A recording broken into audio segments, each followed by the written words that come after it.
네, 진사로입니다.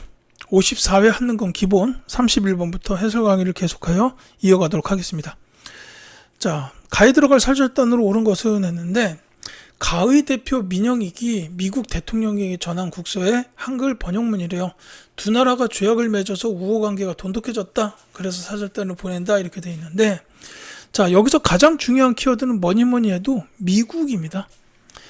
이제 이 사절단 대표 민영익이 미국의 대통령에게 전했다라는 거죠.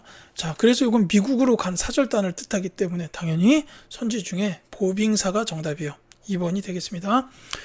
자, 수신사랑 조사시찰단 요 두 가지는 다 일본으로 갔던 외교 사절인데, 이제 강화도 조약이 체결된 다음에 먼저 간 게 수신사예요. 1차, 2차로 나눠서 수신사가 갔었고, 요 2차 수신사로 갔던 김홍집이 조선 책략을 들여오는 바람에 미국과 조약해야 된다 뭐 이런 게 써 있었는데, 그 내용이 알려지면서 이제 전 국민적인 반발이 일어났죠.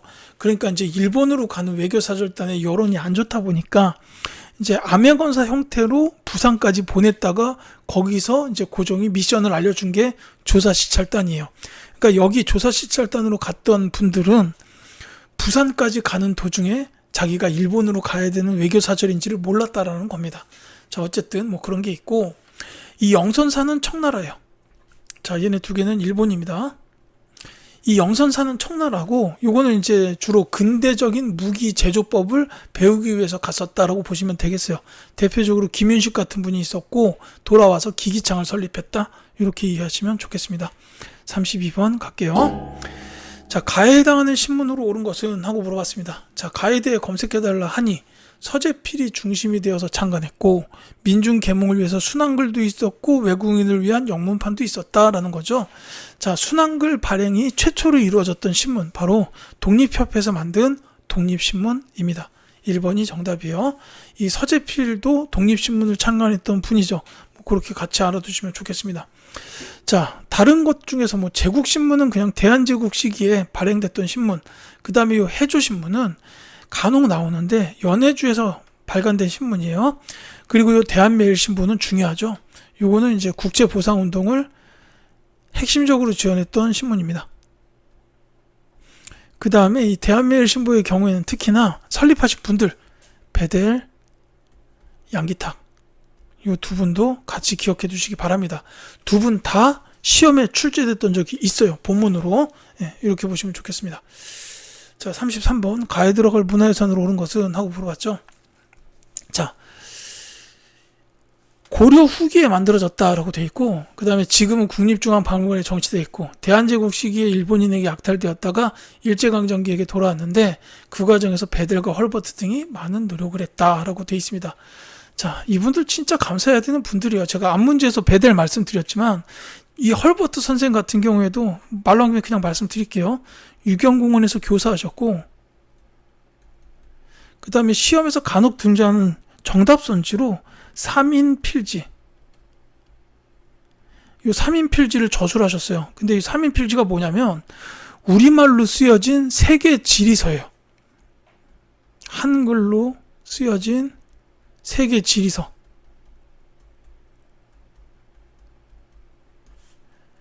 그러니까 이 헐버트 선생께서 한글로다가 책을 쓰신 거예요. 그러니까 우리나라에 대한 이해가 얼마나 높았냐라는 거 알 수가 있겠죠. 정말로 우리나라를 많이 사랑하셨던 분, 베델 선생, 헐버트 선생 두 분 이름이라도 기억하시면 좋겠고, 뭐 다 말씀드릴게요. 양화진 선교사 묘원 저 합정역 근처에 이 두 분 무덤 있습니다. 거기 가시면은 이렇게 근대 학교 설립하신 분들 많이들 계세요. 뭐 스크랜튼 여사, 조세핀 필 캠벨 여사, 뭐 아펜젤러 선생 등등 정말 많이 계십니다. 한번 가보시면 좋겠어요. 자, 뭐 하여튼 그렇고, 어쨌거나 지금 여기서 말하는 거는 고려 후기에 조성됐고 이제 일제강점기에 돌아왔다. 지금은 국립중앙박물관에 전시돼 있다라는 건데, 사실 여기서 가장 잘할 수 있을 부분이 뭐냐면은 국립중앙박물관 전시입니다. 이게 지금 선지 4개가 전부 다 탑인데 국립중앙박물관에 전시돼 있다 이거 아닙니까? 가보시면 알게 됩니다. 복도 맨 끝에 가면은 경천사지 10층석 탑이 거기 서 있어요. 그래서 정답이 4번입니다. 그래서 이제 꽤 가까이서 자세하게 볼 수가 있습니다. 이게 원래는 고려 그 개경에 세워졌었는데 일제강점기에 돌아왔을 때는 저기 남쪽 지역으로 오는 바람에 이제 나중에 분단이 된 이후에도 우리나라에서 계속 이제 보유하고 있었고, 이게 탑이 주로 대리석으로 만들어져 있다 보니까 산성비가 오면 부식될 위험이 있어서 이제 중앙박물관 안쪽으로 들어와 있어요. 그 다음에 이 경천사지 10층 석탑하고 거의 유사한 양식으로 만들어진 게 원각사지 10층 석탑인데, 이거는 조선 세조 때 만들어졌습니다. 모양이 진짜 거의 같아요. 근데 이거는 탑골공원에 있어요. 탑골공원 종로에 가보시면 거기도 유리로 된 관 안에다가 탑을 이제 넣어놨습니다. 역시 부식 방지 때문이죠. 자, 저는 요 4개 선지에 있는 탑을 몽땅 가봤습니다. 자, 불국사 다보탑, 요거는 당연히 뭐 경주 불국사에 있죠. 근데 맞은편에 석가탑도 있고 다보탑도 있는데 이게 느낌이 사뭇 달라요.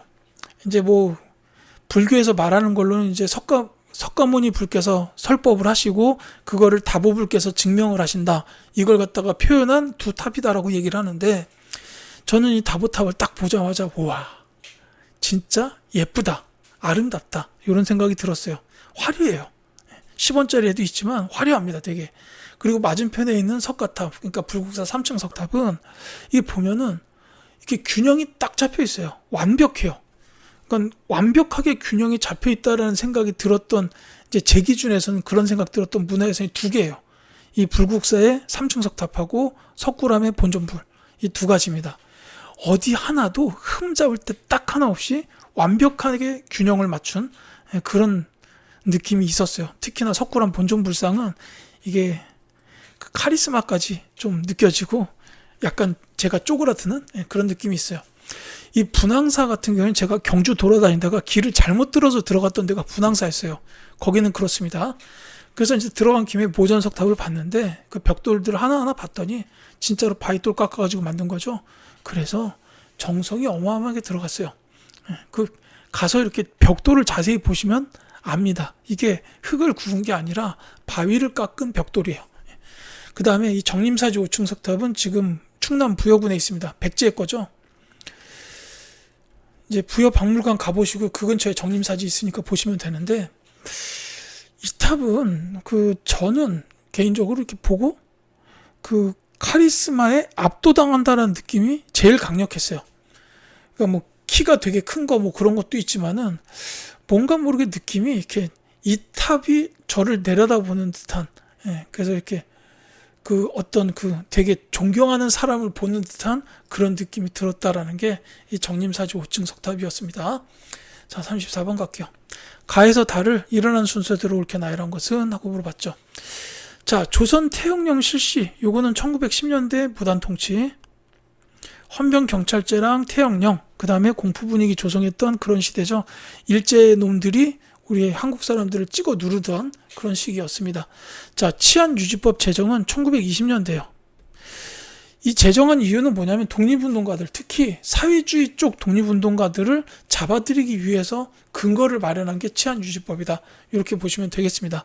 자, 국가총동원법 공포는 1930년대 중반 이후에요. 저 일제가 만주사변 먼저 일으키고 중일전쟁 일으키고 이러면서 2차 세계대전에 본격적으로 참전해서 이제 침략전쟁을 이제 본격화하던 그런 시기였어요. 그래서 이제 국가 주체로 모든 걸 다 동원하겠다라는 게 국가총동원법이죠. 물자, 그 다음에 인력수탈, 이런 게 주로 이루어졌고, 이제 뭐 대표적으로 강제징용과 위안부, 이 정도로 꼽을 수가 있습니다. 자, 시계상으로 보면 가나다, 1번이 정답이 되겠죠. 자, 35번 가겠습니다. 밑줄근 전투가 일어난 시기를 연표해서 옳게 고른 것은? 하고 물어봤습니다. 자, 홍범도 등이 이끄는 독립군 연합부대가 봉오동에서 일본군을 물리친 전투상을 보도했다라고 되어 있습니다. 말 그대로 봉오동 전투.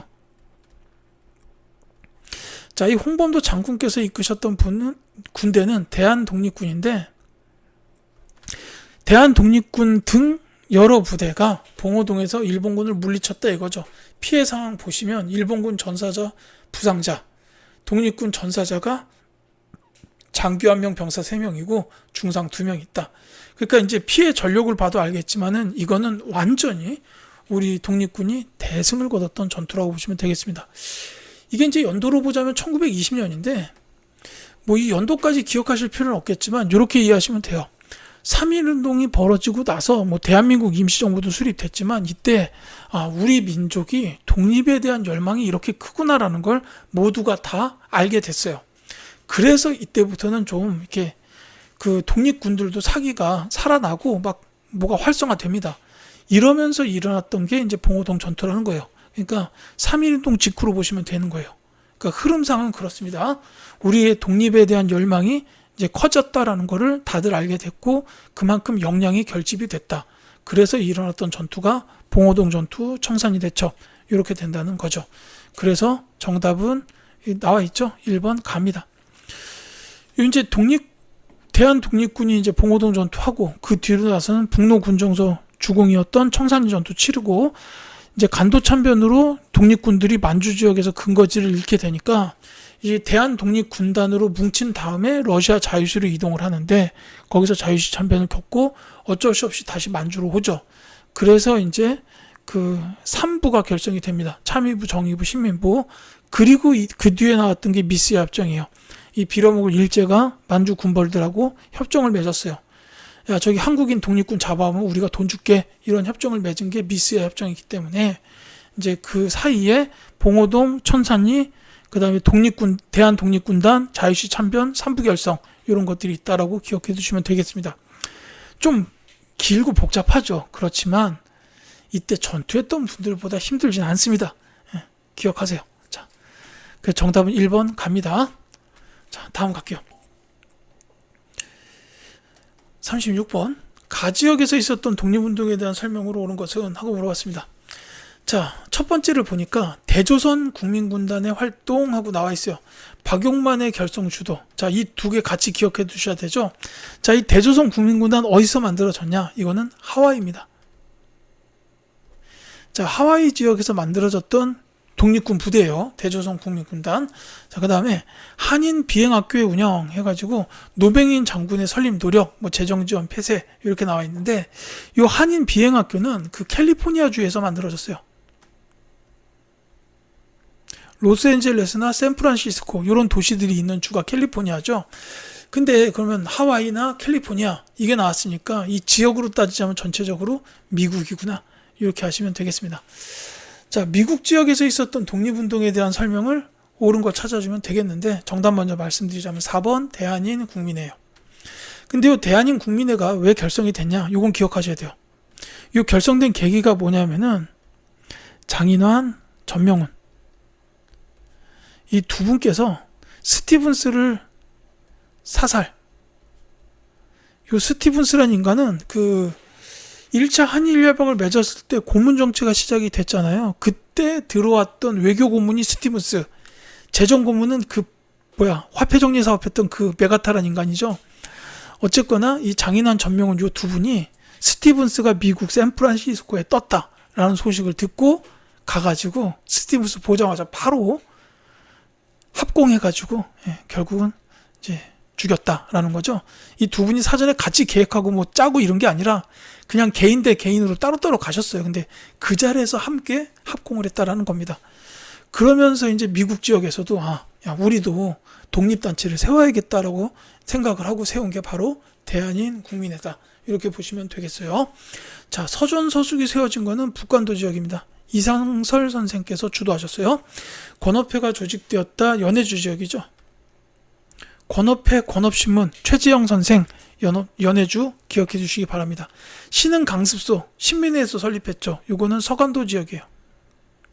남만주라고 보셔도 됩니다. 자, 37번 갈게요. 다음 가상뉴스에 가에 들어갈 단체로 오른 것은 하고 물어봤습니다. 이상재 선생의 장례가 사회장으로 거행되었는데 선생은 일체의 기회주의를 부인함 등을 강령으로 내세운 가의 최대회장으로 민족 유일당 운동에 앞장섰습니다. 라고 되어 있습니다. 자, 중요한 키워드 다 나왔어요. 이상재 선생이라는 이름도 중요하고 일체의 기회주의를 부인한다. 요거는 이 단체밖에 없어요. 민족 유일당 운동에 의해서 설립된 단체 바로 신간회입니다. 일제강점기 최대 규모의 민족단체죠. 자, 이 신간회 초대 회장이 바로 이상재 선생님입니다. 자, 이렇게 되고, 이게 이제 심화 시험이라면 신간회라는 단체 이름이 선지에 걸리진 않는다 그랬죠. 이때는 나올 수 있는 게 뭐냐면은 가에 들어갈 단체의 활동으로 옳은 것은 이렇게 문제가 나올 수 있고, 만약에 그렇게 나온다면 신간회는 광주 학생 항일운동을 지원했다. 이게 가장 출제 가능성이 높죠. 자, 이렇게 보시면 되겠습니다. 자, 이 보안회의 경우에는 그 일제강점기 전에 설립된 애국 계몽운동 단체입니다. 이 가장 중요한 일은 뭐냐면은 일제의 황무지 개관권 요구를 저지하였다라는 게 보안회의 가장 중요한 활동이에요. 자, 이 진단학회라는 거는 이병도 선생께서 설립하셨어요. 진단학보라는 이런 잡지도 발행을 했죠. 이 진단학회의 경우에는 이제 이병도 선생님께서 왜 세웠냐면은 실증주의 역사, 실증주의 사학이라고 하면 되겠죠. 이거에 대한 연구랑 관련이 된다고 보시면 되겠습니다. 이 이병도 선생님이 그러니까 역사학자인데 실증주의 사학을 연구하셨던 학자다. 이거 기억해 두시면 좋겠어요. 자, 조선형평사는 형평운동인데 그거 주도한 단체죠. 진주에서 설립됐어요. 진주에서 설립됐고 형평운동을 했는데, 형평운동은 어차피 형평이라는 단어 들어가니까 백정의 사회적 차별 철폐, 신분해방이라고 보셔도 돼요. 요 운동을 주도한 단체가 조선형평사 진주에 설립이 됐다. 이렇게 보시면 되겠습니다. 자, 38번 가겠습니다. 다음 답사가 이루어진 지역을 지도에서 옳게 고른 것은? 하고 물어봤죠. 자, 고장 문화유산 탐방인데 이건 그러니까 지역 문제라고 보시면 되겠죠. 자, 처음에 보면 태사묘, 고창 전투를 승리로 이끈 고려공신 삼태사의 위패를 모신 사당이다 라고 되어 있고, 도산서원, 퇴계 이황이 제자를 가르쳤던 장소에 세워진 서원이래요. 그 다음에 임청각은 석주 이상용 선생님의 생가다, 이렇게 나와 있습니다. 자, 특히 여기서 가장 지역을 잘 알 수 있는 중요 키워드가 뭐냐면은 고창 전투입니다. 자, 이 고창 전투에서 승리했던 지역인데 이게 어디서 있었던 전투냐라는 거예요. 지금의 전라도 지역의 고창을 말하는 게 아니죠. 이때는 이제 고창군 뭐 이랬었는데 이 전투를 승리를 하니까 이때 이제 태조 왕건이 동쪽을 편안하게 만든 지역이다라는 뜻으로 이름을 붙인 곳입니다. 바로 안동이에요. 이 고창 전투는 그러니까 안동에서 있었습니다. 이제 그렇게 보시면 되겠고, 그래서 정답은 4번 라가 되겠죠. 자, 퇴계 이황이 제자를 가르쳤던 장소 역시 안동이고, 거기 세웠던 서원이 도산서원인데, 사실 요 퇴계 이황께서 제자들을 가르쳤던 장소 자체는 그냥 굉장히 작아요.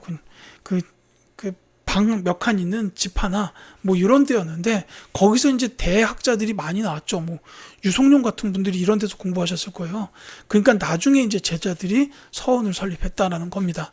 자, 그렇게 보시면 되겠고, 여담이긴 한데 요 고창 전투의 요 삼태사, 요 분이 이제 요 세 분이 김선평, 외우실 필요 전혀 없어요. 권행, 장정필, 이렇게 세 분인데 가끔씩 본문에 나오더라고요. 이제 이 세 분이 정말로 이제 공신으로 인정을 받고 이제 태조 왕건이 각각 성을 내렸어요. 안동 김씨, 안동 권씨, 안동 장씨, 요 각 성의 시조다. 뭐 이렇게 보시면 좋겠습니다. 자, 39번 갈게요. 가에 들어갈 군사 조직으로 옳은 것은? 하고 물어봤습니다. 자, 김원봉 등을 중심으로 창설, 중국 즉 지원 받았고요.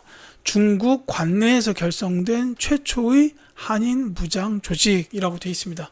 그 다음에 화북으로 이동하거나 한국 광복군에 합류했다. 뭐 이렇게 나와 있죠. 이 쭉 읽다 보시면 바로 나와야 되는 이 부대는 이제 특히나 중국 관내에서 결성된 최초의 한인 무장 조직이다라는 의의가 있습니다. 바로 조선의용대예요. 정답 3번입니다. 이제 뭐 요 중국은 이제 그 장제스, 그 당시에 그 중국 지도자죠. 지원을 받았어요. 요 김원봉 선생이 황푸 국관학교를 들어갔는데 거기서 아마 이 장제스하고 친분을 좀 쌓았을 거예요. 그런 부분도 있고, 그 다음에 이제 그래서 이제 중국 측의 배려랑 지원에 의해서 중국 관내, 그러니까 만리장성 이남의 이제 대륙 안쪽이죠. 거기서 이제 최초로 결성된 한인 무장 조직이다라는 겁니다. 이제 이런 것들은 기억하시면 되겠고, 특히나 이 조선의용대의 경우에는 나중에 화북지방으로 이동하는 게 화북 세력이 있고, 그 다음에 한국 광복군으로 합류한 세력을 통상 잔류 세력이라고 해요. 이 화북 세력의 경우에는 이제 화북지방, 그러니까 이게 예난이나 타이양산 쪽을 말해요. 예난, 타이양산. 이거 외울 필요 없어요. 이 화북 세력의 경우에는 좀 더 많은 전투를 치러서 공로를 세우고 싶다, 이런 생각으로다가 이동을 했는데, 그래서 이제 호가장 전투를 치르고, 이걸 치른 이후에 그 다음에 조선의용군으로 재편돼요. 이게 이제 조선 독립동맹 산하의 부대로 이렇게 이제 재편성된다라는 거 기억하시면 좋겠고, 이 조선의용군이 나중에 이제 중국 팔로군에 편제돼 가지고 같이 작전을 하게 되죠. 그리고 이제 북한으로 갑니다. 광복한 이후에. 자, 이 잔류 세력의 경우에는 한국 광복군에 합류했다라는 거죠. 그래서 이제 그 여러분들이 잘 아시는 인도 미얀마 전선에서 작전을 한다든지, 뭐 그 다음에 그 미국 OSS와 연계해서 국내 진공 작전 추진했다, 이런 걸로 이어지는데, 이 김원봉 선생이 이 잔류 세력에 있었어요. 그래서 한국 광복군에 편입된다, 이렇게 기억하시면 되겠습니다. 자, 별기군은 이제 신식군대죠. 개항시기에 만들어진, 요 만든 거는 통리 기무 아문에서 만들었어요. 자, 그 다음에 북로 군정서, 요거는 이제 중강단이 재편된 부대라고 보시면 되겠는데, 이 중강단은 대종교에서, 민족종교죠. 이 대종교에서 설립한 군사 조직이고, 그게 이제 북로 군정서로 개편됐다, 이렇게 보시면 되겠어요. 요 동북항일연군, 요거는 제가 참 이게 좀 애매해요. 이게 만주에 있었던 항일 유격대, 요 만주항일 유격대가 1930년 초가 되면 동북인민혁명군, 이렇게 이제 개편이 되고, 이 동북인민혁명군이 나중에 이제 동북항일연군으로 다시 개편돼서 유격전을 수행했다. 그러니까 이거 다 유격전했던 부대예요. 소수 이제 조그만 지역에 대한 집중적인 타격이나 인명살상, 이렇게 그 여기저기서 동시다발적으로 전투하고 막 이랬던 부대라고 보시면 되겠는데, 뭐 이게 동북항일연군의 대표적인 전투로는 뭐 보천보 전투, 이런 게 있습니다. 근데 이 동북항일연군에 있었던 지휘관 중에 김일성, 그러니까 북한 정권 수립할 때 그 김일성이 여기 지휘관으로 복무를 했고, 그 다음에 보천보 전투도 그 김일성이 이제 지휘를 했어요. 그러다 보니까 이게 북한 지역에서 그 김일성을 처음에 우상화, 신격화할 때 이 보천보 전투를 많이 뻥튀기를 했거든요. 그러니까 이런 부분 때문에 이 동북항일연군이 굳이 대한민국 한능검 시험에서 정답 선지로 나올까? 라는 생각은 조금 있어요. 근데 이 정도는 기억해 두시면 좋겠습니다. 자, 40번 갈게요.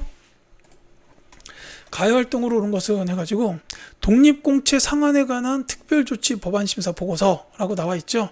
자, 제안 이유 해가지고 보면 64년 전인 1919년 가해에서는 항일 독립운동을 전개하기 위한 자금조달 방법의 하나로 독립공채라는 걸 발행했다. 자, 가에서 독립공채라는 것을 발행했다라고 되어 있습니다. 여기서 알 수 있는 가는 바로 대한민국 임시정부.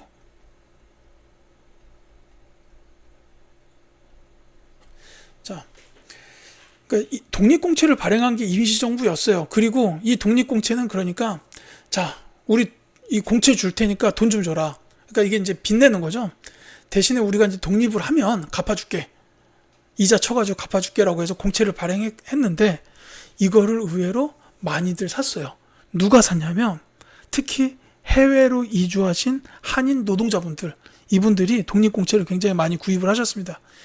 그 이제 뭐 낯선 해외 땅에서 막 먹고 살기 힘들어가지고 그 노동 착취 당하고 그 개고생을 하시는 도중에도 푼돈을 모아서 독립공채를 사신 거예요. 정말 존경스럽습니다. 그런 거 보면. 자, 그래서 이제 뭐 보면은 독립운동 목적으로 발행된 가명의의 공채에 대하여 국가가 이를 상환할 수 있도록 근거법을 마련, 전국민의 독립애국 정신을 발양하는 동시에 공신력을 높이고자 한다라고 되어 있습니다. 그러니까 이 독립하면 갚아줄게라고 했는데 우리나라가 광복한 이후에도 이 공채를 한동안 상환을 못했어요. 이제 연도를 보시면 알겠지만 이거에 대한 논의가 본격적으로 시작된 거는 전두환 정부 때입니다. 그러니까는 그 전에 그 전에 이승만 정부, 박정희 정부, 여기서는 이제 독립공채 상한에 관한 논의가 이제 미처 이렇게 제대로 오가지 못했고, 전두환 정부 때 들어서 이제 독립공채 상한이 이루어지기 시작했다라는 거죠. 이건 당연히 해야 되는 일 아닙니까? 왜? 우리나라 헌법에는 우리 정부가 대한민국 임시정부의 법통을 계승했다라고 돼 있으니까 당연히 임시정부에서 발행한 공채를 지금 정부가 책임을 져야 되는 거예요. 근데 이게 전두환 정부 때 와서야 책임을 지게 됐다라고 보시면 되겠습니다. 이거 전두환 정부가 잘했다라기보다는 그 전에 정부가 놓친 거죠. 이렇게 보는 게 맞을 것 같아요. 자, 어쨌거나 지금 가에 들어갈 내용은 대한민국 임시정부입니다. 그렇다면 임시정부에 가는 걸 찾아주면 되겠죠. 그걸 알았으면 정답은 어렵지 않습니다. 바로 3번 연통제와 교통국을 운영하였다라는 거예요. 자, 여기 같이 운영됐던 게 그 구미위원부라고 있죠. 미국 워싱턴 지역에 있었던 이 대한민국 임시정부가 초창기에는 외교활동을 통해서 우리나라의 독립의지를 전 세계에 알리고자 했어요.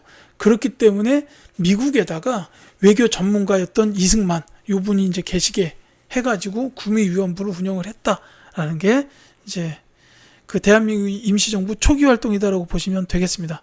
다만 이 연통제 교통국은 발각되고 구미위원부 활동이 지지분이하고, 그 다음에 이승만이 국제연맹의 위임 통치를 청원하는 이런 일들이 발생하고, 이러다 보니까 임시정부 활동이 지지부진해지고 1923년에 국민대표회가 열리고 여기서 창조파랑 개조파가 대립하고 많은 사람들이 이탈한다. 그래서 임시정부가 한동안 침체기를 걷다가 김구 선생께서 한인애국단 설립하시고 나서 윤봉길 의사의 상하이 훈커공 의거가 성공함으로 인해서 그때부터 다시 어느 정도 임시정부의 존재감이 생기게 된다라는 게 1930년대 초입니다. 요 정도 이렇게 그냥 후딱 말씀드렸는데, 다른 개념 강의 같은 거 들으시면 아마 자세히 다루게 될 겁니다. 자, 집강소를 설치하였다. 요거는 이제 동학농민군. 그 다음에 만민공동회를 개최한 거는 독립협회죠. 개벽이나 신여성 등의 잡지를 발간한 건 종교, 천도교, 여기서 했던 일입니다. 물론 그전엔 동학이었죠. 자, 이렇게 40번까지 말씀드리고 41번부터 50번까지는 다음 영상에서 계속 이어드리도록 하겠습니다.